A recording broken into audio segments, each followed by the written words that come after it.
1 kilo प्याज और आधी किलो गोभी दे दीजिए। ये लीजिए बहन जी, 80 रुपए हुए। क्या 80 रुपए? 2 सब्जियों के 80 रुपए भला कैसे हुए?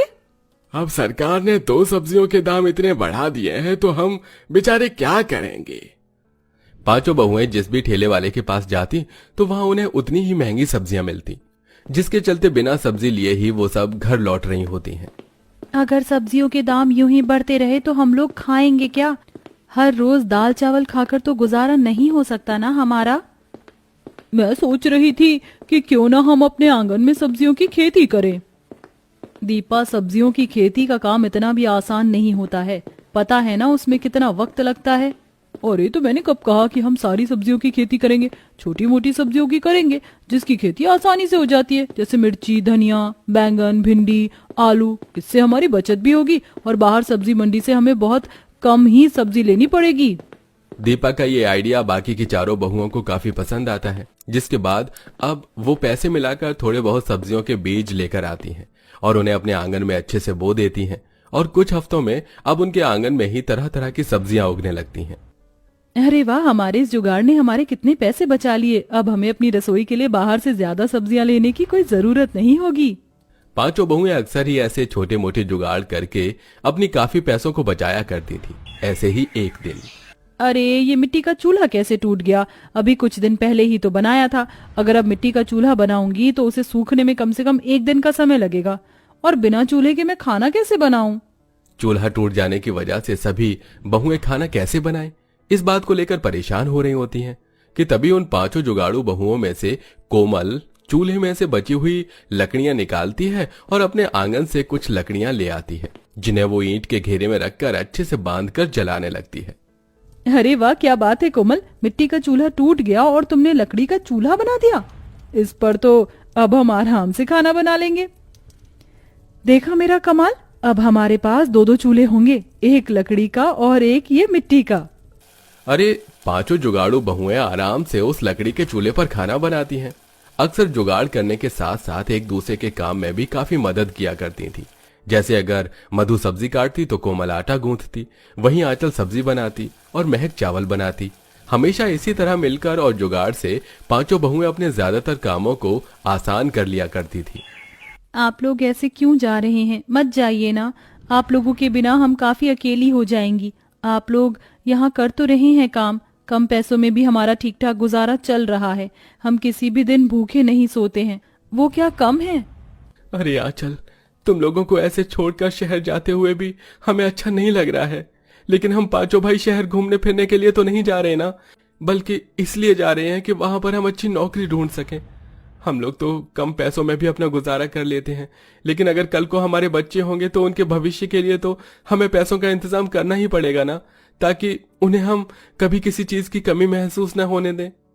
पांचों भाई अपनी अपनी पत्नियों से गले मिलते हैं और नौकरी की तलाश में शहर चले जाते हैं। वहीं पांचों जुगाड़ू बहू पहले की तरह रहने लगती हैं।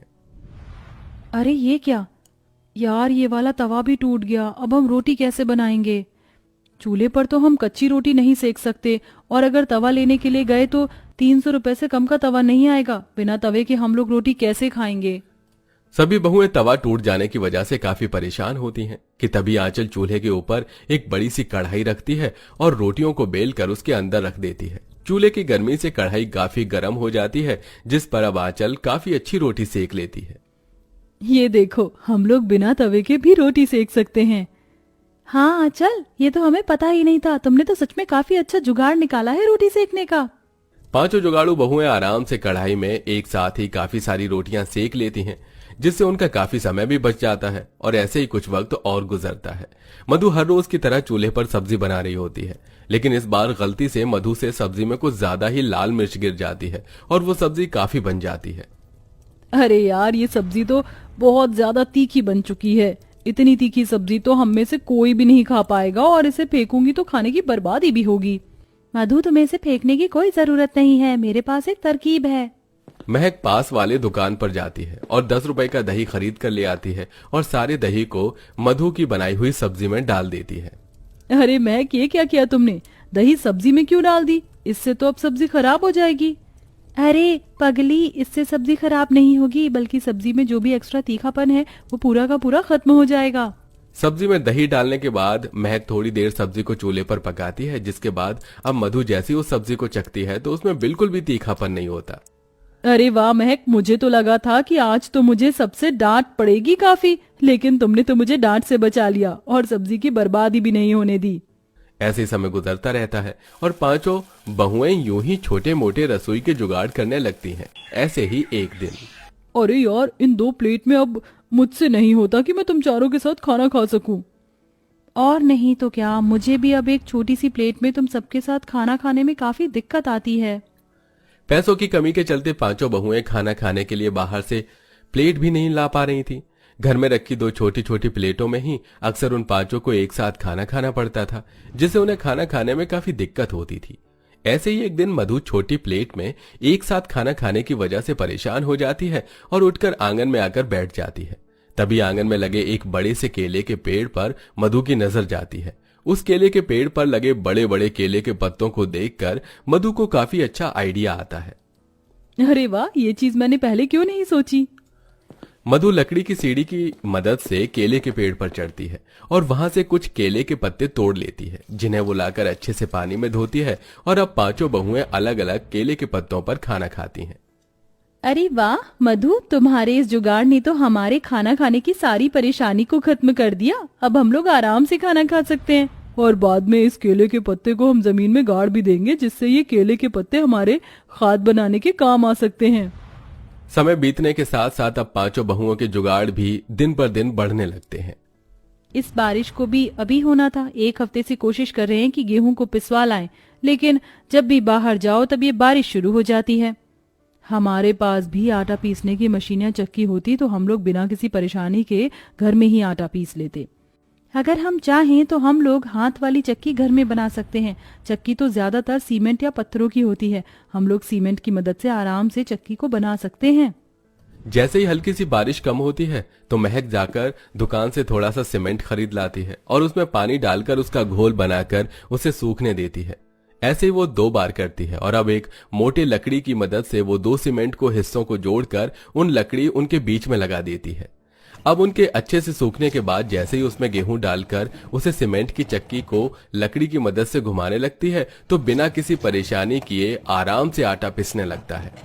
एक बात तो कहनी पड़ेगी, आज तक हम लोगों ने जितने भी जुगाड़ किए हैं उन जुगाड़ में से ये सबसे बेस्ट जुगाड़ था। पांचों बहुएं अब बारी बारी कर उस जुगाड़ से बनाई हुई चक्की में आटा पीसने लगती हैं। वहीं ये बात अब वहां आसपास के पड़ोस में भी फैला देती हैं, जिसमें कई सारे लोग अब दुकान पर आटा पिसवाने के बजाय उनके पास आटा पिसवाने के लिए आते हैं। उन्होंने अपने आंगन में जो सब्जियां उगाई थी अब वो उन्हें भी बेचने लगती हैं और अब उनका ये जुगाड़ उनकी कमाई का जरिया भी बन जाता है। साथ ही मुझे लगा नहीं था कि हम हफ्ते भर में इन जुगाड़ों से इतनी अच्छी कमाई भी कर लेंगे। अब तो बस हमारे पति के आने का इंतजार है। ऐसे ही कुछ समय गुजर जाता है और पांचों बहुएं यूं ही कोई ना कोई अलग जुगाड़ करती रहती हैं और तकरीबन कुछ महीनों के बाद पांचों बहू के पति भी अब शहर से वापस आ जाते हैं और साथ में अच्छे खासे पैसे भी लाते हैं, जिनकी मदद से अब वो लोग अपने छोटे से गांव में ही अपने खुद का कारोबार शुरू करते हैं। वहीं अपने जुगाड़ से उनके कारोबार शुरू होने में मदद करती हैं और पूरा परिवार मेहनत और जुगाड़ से अपनी परेशानियों को हल करता है और अब साथ में हंसी खुशी रहते हैं। आपके घर में किस चीज पर खाना बनता है, गैस या चूल्हे पर? कमेंट करके जरूर बताइएगा।